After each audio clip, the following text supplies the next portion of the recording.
Recipe టేబుల్‌కు స్వాగతం. ఈరోజు అల్లం వెల్లుల్లి పేస్ట్ ఎలా తయారు చేయాలో చూద్దాం. కావలసిన పదార్థాలు: అల్లం పావు కేజీ, వెల్లుల్లి పావు కేజీ.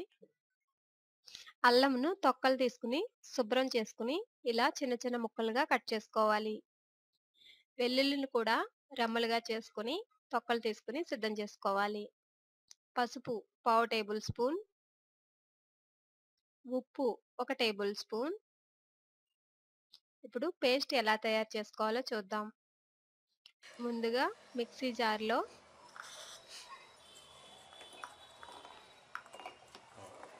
చిన్న ముక్కలుగా కట్ చేసుకున్న అల్లం వేసుకుని,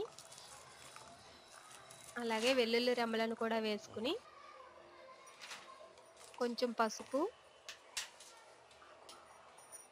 కొంచెం ఉప్పు వేసుకుని, ఒకసారి మిక్సీ వేసుకుని, తర్వాత కొంచెం వాటర్ వేసుకుని పేస్ట్ చేసుకోవాలి.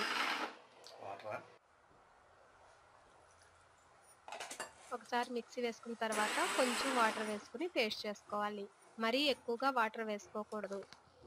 అలా అయితే బాగా పలచగా అవుతుంది. అంతే, అల్లం వెల్లుల్లి పేస్ట్ రెడీ.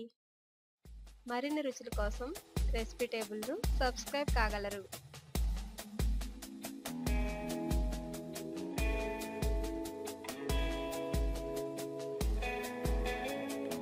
ధన్యవాదములు.